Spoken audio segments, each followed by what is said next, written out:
et bienvenue dans cette émission Opinion dédiée à la Fédération Wallonne de l'Agriculture. Comme vous pouvez le voir, aujourd'hui, l'émission sera un petit peu spéciale parce que je me trouve à Bruxelles, au pied des institutions européennes, où nous allons discuter du budget de la PAC et en particulier de son futur et de son importance pour nos agriculteurs.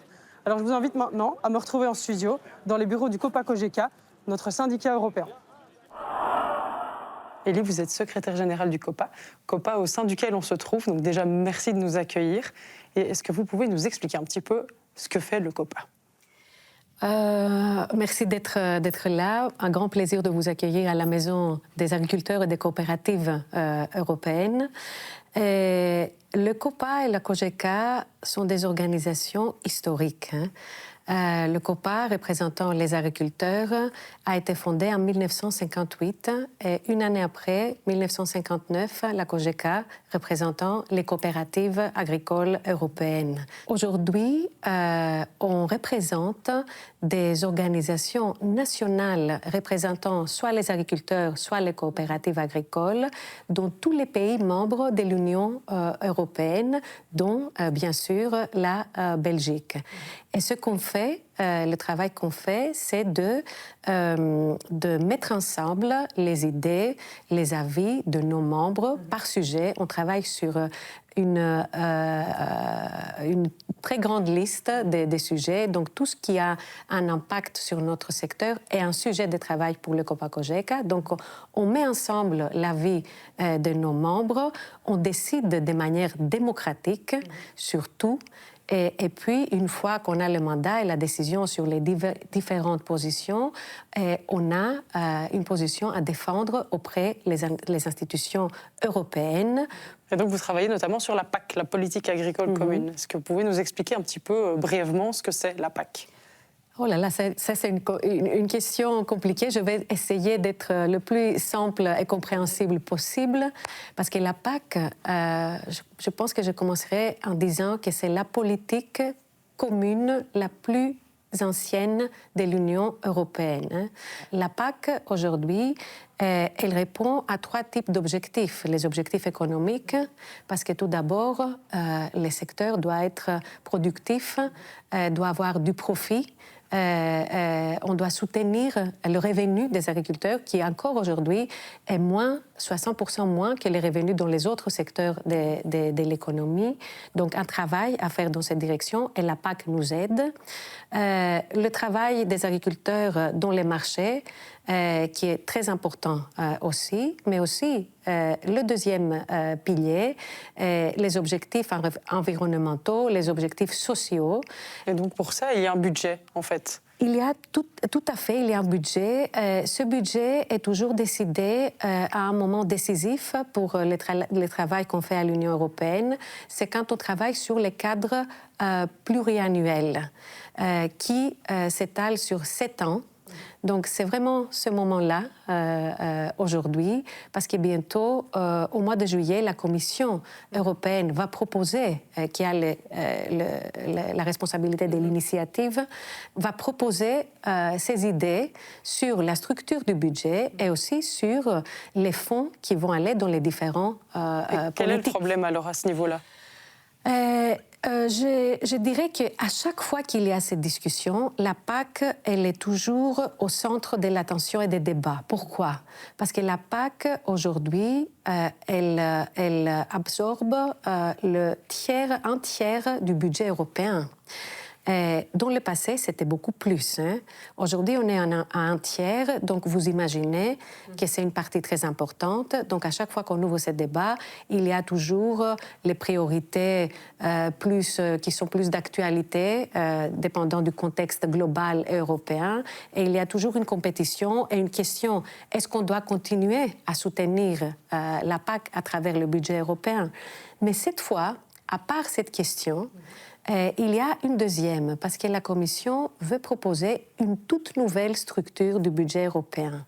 Donc l'idée, pour le présenter de manière très simple, c'est de mettre ensemble dans un pot national tous les fonds européens, dont la PAC, et donner plus de responsabilités aux États membres, plus de flexibilité de mettre les fonds là où ils ont leur priorité nationale. Et là, c'est un danger pour la PAC. On voit qu'il y a un danger de dissoudre la boîte à outils et de la mettre en risque et à la décision de chaque ministre, de chaque Premier ministre, et de créer une Union européenne où on aura une politique agricole à 27 vitesses. Et ça, c'est un scénario qu'on veut éviter. Et quelles sont les revendications alors du COPA par rapport à ça ? Aujourd'hui, ça a été un jour très important auprès des institutions européennes. Donc, pas de budget, pas de PAC, pas d'agriculteurs, pas de sécurité. Pas de sécurité pour l'Europe. Ce qu'on veut dire, c'est que tout d'abord, la PAC, elle est une politique de longue date, mais elle est une politique d'actualité aussi. Parce que si aujourd'hui, pour l'Europe, la question de la défense est fondamentale, la PAC, elle est là pour assurer la sécurité alimentaire. Et la sécurité alimentaire est très liée avec la sécurité européenne et la défense européenne. Eh bien, merci beaucoup, Élie, pour toutes ces explications. Merci à vous. On va maintenant retrouver Benoît Hague qui va nous parler du volet plus wallon. Alors voilà, Benoît, on vient d'entendre Élie Tiffourou, qui est la secrétaire générale du COPA, nous parler du budget européen. Mais en parlant de budget, où se situent nos agriculteurs en Wallonie au point de vue économie ? Mais la Wallonie, elle est au cœur de l'Europe. Elle fait partie des membres fondateurs de l'Europe, donc qui bénéficie de la PAC et qui a vu toutes ces évolutions depuis plusieurs dizaines d'années. Mais donc elle a aussi vu progressivement le budget évoluer, se diviser et s'éroder au gré des élargissements divers et petit à petit du développement par l'Union européenne de politiques importantes, autres que la politique agricole commune, qui est une des toutes premières, comme une des fondamentales de l'Union européenne. Donc, et quelle est la situation alors économique maintenant des agriculteurs en Wallonie ? Mais elle est quelque part à l'image des marchés dans lesquels sont nos agriculteurs aujourd'hui, qui sont de plus en plus volatiles, de plus en plus difficiles à prévoir. Alors l'agriculture wallonne est très liée au sol historiquement, autant pour le végétal que pour l'animal, mais on est un petit territoire au sein de l'Union européenne et donc on est très fortement soumis au marché européen et pour certaines productions aux marchés mondiaux. Donc très très volatile et donc on a besoin de filets de sécurité pour se protéger. C'est notamment à ça que sert la politique agricole commune. Et alors quelle est la part du budget de la PAC dans le portefeuille de l'agriculteur wallon ? On estime qu'en moyenne aujourd'hui, dans le revenu moyen d'un agriculteur en Wallonie, 30% provient des budgets de la PAC, donc du soutien apporté par la PAC. Donc s'il n'y avait pas ce soutien, mais la majorité des exploitations agricoles wallonnes ne pourraient pas survivre parce qu'elles n'auraient tout simplement pas de marge pour rémunérer le travail des agriculteurs et des agricultrices. Alors quel problème se pose aux agriculteurs pour le moment avec le budget de la PAC ? Mais on parle de renationaliser les budgets, de les refondre dans un pot unique, alors qu'aujourd'hui on a un budget dédié d'abord aux aides directes de la PAC et puis un budget pour ce qu'on appelle le deuxième pilier dans le jargon qui est destiné à d'autres mesures. On parle de mettre tout ça ensemble potentiellement. On ne sait pas très bien encore comment, mais ça veut dire que théoriquement, pour des politiques tout autres que l'agriculture, chacun pourrait venir se servir dans le pot. Ce ne serait plus uniquement dédié à l'agriculture. C'est évidemment quelque chose qui effraie non seulement les agriculteurs wallons, mais l'ensemble des agriculteurs européens. Mais quelles sont alors les revendications de la Fédération wallonne de l'agriculture par rapport à tout ça ? Mais la toute première, ce serait déjà de conserver un budget au niveau de celui de la programmation politique actuelle et de l'indexer. Ça représente, on l'a dit, 30% environ des revenus des agriculteurs, alors que les salaires de tous les employés sont indexés automatiquement en Belgique, mais la part du revenu qui provient de la PAC n'a jamais été indexée pour les agriculteurs. La première revendication, ce serait au minimum de garder le niveau actuel et de l'indexer. Mais en plus de ça, par rapport à tous les défis que les agriculteurs doivent relever aujourd'hui, qu'ils soient économiques, sociaux, environnementaux, on sait que les défis climatiques sont colossaux et que les agriculteurs peuvent vraiment être force de solution, mais il faut pouvoir financer ces solutions et donc on revendique une augmentation du budget de la PAC à cette fin. Bien, merci beaucoup Benoît. On va maintenant retrouver Benoît Cassard qui est sur le lieu de la Flash Action. Benoît Cassard, vous êtes député européen. On est ici au pied des institutions européennes. Et est-ce que vous pouvez nous expliquer un petit peu la position du Parlement justement sur le budget de la PAC ? Mais la position du Parlement sur le budget de la PAC, c'est que la tendance actuelle de la Commission qui veut renationaliser, qui veut raboter les budgets, on n'est pas du tout d'accord. On n'est pas du tout d'accord parce qu'il faut savoir que si le budget est maintenu de manière nominale au montant d'aujourd'hui, cela représenterait pour les agriculteurs une perte de 54% des aides en 2034 par rapport à 2020, rien qu'à cause de l'érosion liée à l'inflation. Donc en termes de pouvoir d'achat, c'est plus de la moitié du budget qui partirait. Alors, on peut très bien comprendre que l'Europe a besoin de nouvelles politiques en matière de défense, en matière d'intelligence artificielle, etc. Mais ce qu'il faut faire, c'est augmenter les ressources propres de l'Europe et pas diviser ce qui existe, parce que finalement, on n'aura plus rien qui fonctionne. Donc, les économies d'échelle sont très importantes. On doit avoir de nouvelles politiques, mais il faut augmenter les moyens et pas attaquer le budget de la PAC. Et qu'est-ce qui se passe au niveau du Parlement alors avec ce Mais au niveau du Parlement, aujourd'hui concrètement, on attend des propositions concrètes au mois de juillet, mais on essaie déjà de défendre des principes. Les principes, c'est de dire qu'on a besoin d'une politique agricole à part entière et pas une politique agricole au vogelpick d'une année sur l'autre dans laquelle on pourra puiser en fonction des besoins des autres secteurs. Et on a besoin d'un budget qui tient compte de l'inflation. Si on parvient à maintenir l'unité de la PAC et le budget qui prend en considération l'inflation, je crois que les premiers objectifs seraient atteints. Et pourquoi c'était important alors pour vous de venir aujourd'hui sur cette flash action organisée par le COPA et par la Fédération Nord notamment? Mais parce que la revendication et les craintes des agriculteurs sont tout à fait justifiables. On voit qu'aujourd'hui, l'agriculture est confrontée à de nombreux défis. Pour cela, il faut des moyens et il n'y a rien à faire. Si on n'a pas de moyens, on ne sait pas travailler. Et l'autonomie stratégique, l'autonomie alimentaire de l'Europe est en question et on doit y répondre avec efficacité. Et enfin, vous êtes eurodéputé, mais aussi agriculteur. Et vous, en tant qu'agriculteur, quel est votre ressenti par rapport à tout ça? Mais mon ressenti, c'est que de plus en plus, l'agriculture n'est plus au centre des préoccupations. Et ça m'inquiète beaucoup, parce qu'on le voit, je participe beaucoup au débat dans les négociations internationales pour les accords de libre-échange. On voit qu'on est toujours la monnaie d'échange. Alors aujourd'hui, si on commence à dégager des sous de la politique agricole pour, par exemple, le mettre dans la défense, ce n'est pas du tout la solution. Si on veut avoir une armée efficace, il faut d'abord qu'elle soit bien nourrie et il ne faut pas qu'on dépende des autres pays pour la nourriture. Tout à fait. Merci beaucoup en tout cas. Avec plaisir. Alors on revient de notre flash action et on va discuter maintenant avec le représentant d'un syndicat irlandais. Alors Liam, vous êtes le représentant de ce syndicat irlandais. Est-ce que vous pouvez nous expliquer un petit peu votre rôle ici à Bruxelles? Bien sûr, et bonjour. Je suis le représentant des agriculteurs irlandais. Nous sommes ici à Bruxelles pour les derniers 50 ans. On a un bureau ici, on est membre de COPA, les agriculteurs européens. Et naturellement, on travaille ensemble avec des autres associations, comme la Fédération Wallonie d'agriculture, pour arriver à une position. C'est très important d'être unis. On est plus fort ensemble qu'à part. Évidemment. Est-ce que vous pouvez nous expliquer alors un petit peu les particularités de l'agriculture en Irlande? Peut-être c'est un peu comme ici en Belgique, parce que le temps, c'est plus ou moins le même. Peut-être pas aujourd'hui, parce qu'il y a beaucoup de soleil. Mais le secteur d'élevage, des bétails, c'est très important. Et le laitier. Pour nous, ce sont les deux secteurs plus importants. Bien sûr, le secteur ovine, des porcines. Les céréales, c'est plus petit, c'est peut-être 8% de notre terrain. Alors, c'est plus ou moins comme je vois ici en Belgique. En Wallonie surtout peut-être. Oui, c'est ça. Et alors, en quoi les aides de la PAC sont importantes pour les agriculteurs irlandais, en particulier dans l'élevage?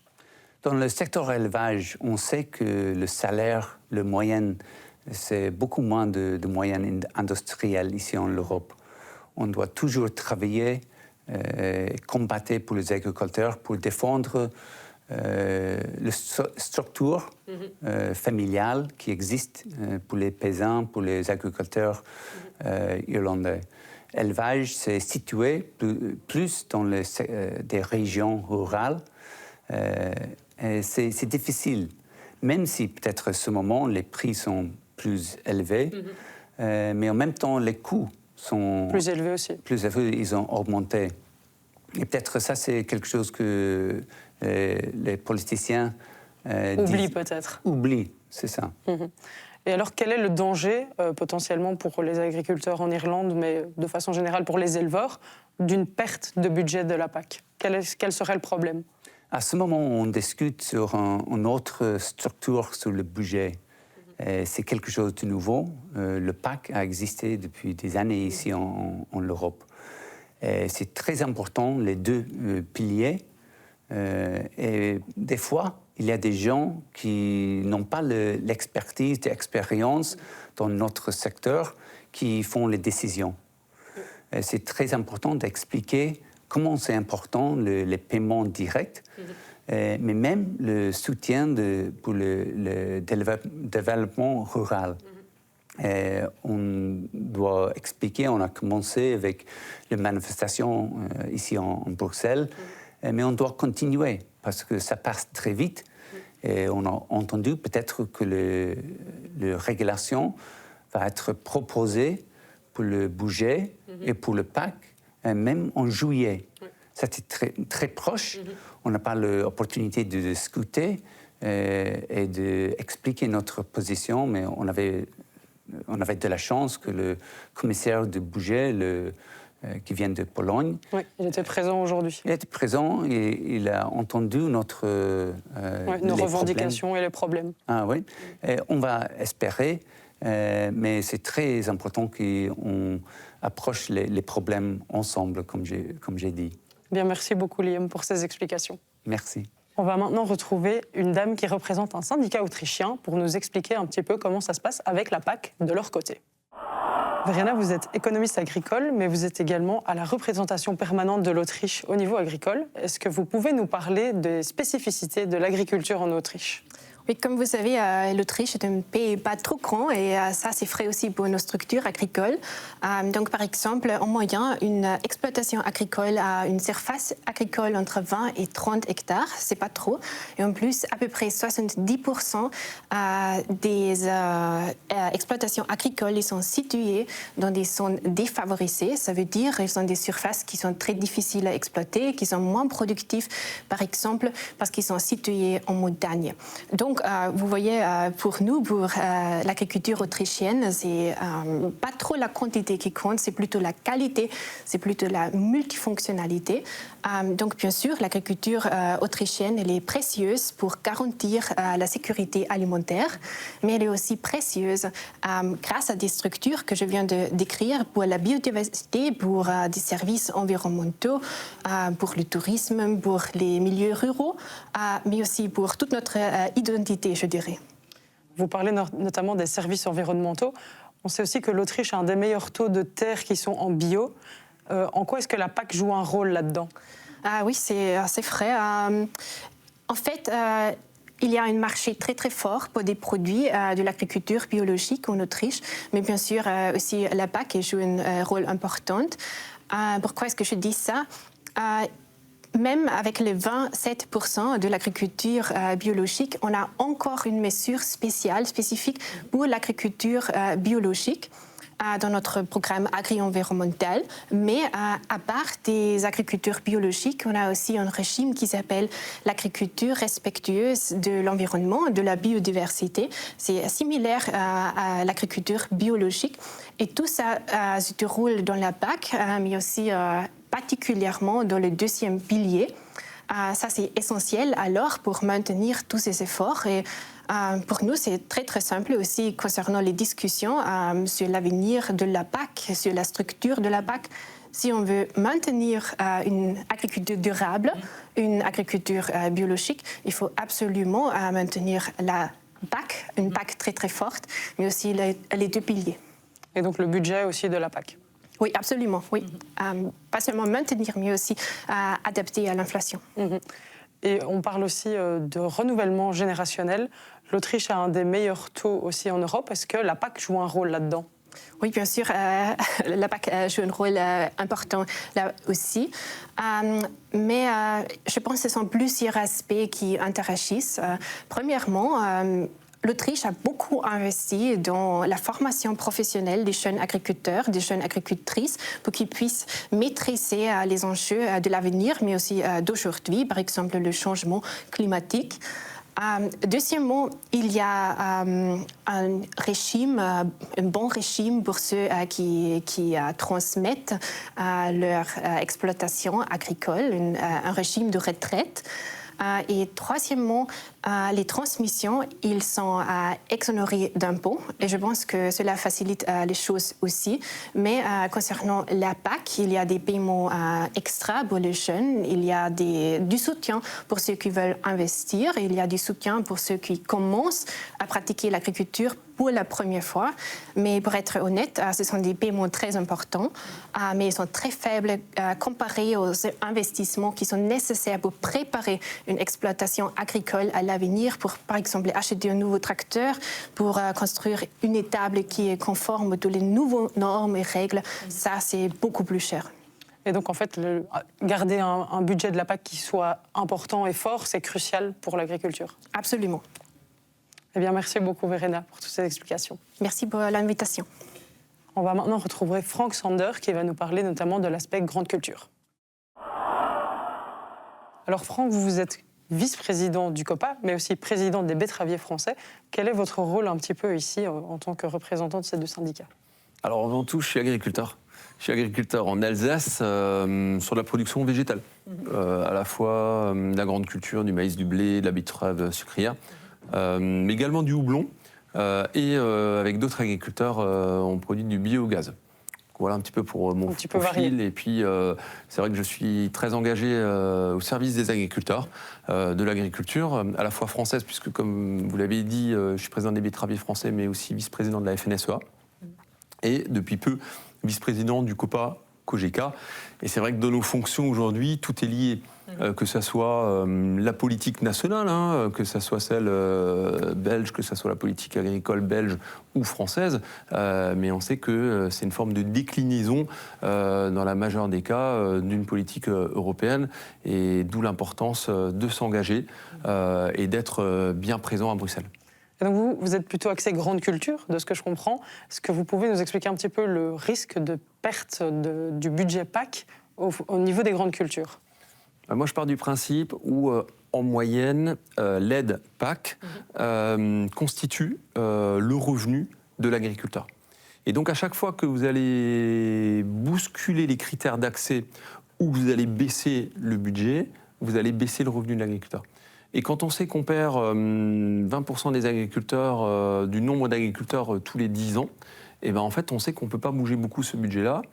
Et quand on voit aujourd'hui ce qui se passe autour de nous, c'est-à-dire autant la guerre qu'on connaît en Ukraine, en Russie, mais aussi la guerre économique qu'on est en train de vivre, le contexte géopolitique général, mais aussi les crises sanitaires qu'on connaît par rapport aux animaux, mais aussi les crises sanitaires dans le végétal, les maladies qui se développent, le changement climatique, etc. Il y a tellement d'enjeux en ce qui concerne cette souveraineté alimentaire qu'aujourd'hui, la PAC devrait, dans un premier temps, être indexé sur l'inflation, ce qui n'a jamais été le cas. Et si ça avait été le cas, le budget aujourd'hui serait 50% supérieur à ce qu'il est. Ça, il ne faut pas l'oublier. Et dans un deuxième temps, il nous faudrait un investissement supérieur d'au moins 60 milliards d'euros pour investir davantage dans la recherche, dans le développement, dans l'agriculture de précision, dans l'adaptation au changement climatique. Et donc nos fermes aujourd'hui ont besoin d'investir davantage pour être encore là demain. D'où cette demande de dire voilà, il faut un budget plus fort que ce qu'on a connu, et non ce qui est proposé aujourd'hui avec des budgets plutôt à la baisse. Et on voit bien quels sont l'état des finances des différents pays européens. Mais en parallèle, un budget bien établi aussi pour accompagner l'investissement. Alors, vous, en tant que... Avec toutes vos casquettes, quelle est votre vision que vous portez ici à Bruxelles pour le futur de l'agriculture? Vous avez parlé d'un budget augmenté. Par quoi est-ce qu'on peut passer? En fait, vous parlez de toutes mes casquettes, mais en fait, j'ai envie de dire, cette casquette, c'est la même. C'est toujours l'intérêt de travailler pour les agriculteurs. Et pour ça, il faut aussi que l'agroalimentaire soit fort derrière nous pour transformer, bien commercialiser, etc. Donc, il faut vraiment renforcer cette chaîne de valeur-là. Donc vous parliez notamment du budget de la PAC. Quel serait le problème de la fusion du budget de la PAC? En fait, la proposition de la Commission aujourd'hui, qui ne nous va absolument pas, c'est qu'elle voudrait diluer une partie du budget de la PAC, c'est-à-dire le deuxième pilier, avec d'autres budgets, notamment celui de la ruralité, les fonds de cohésion et d'autres budgets.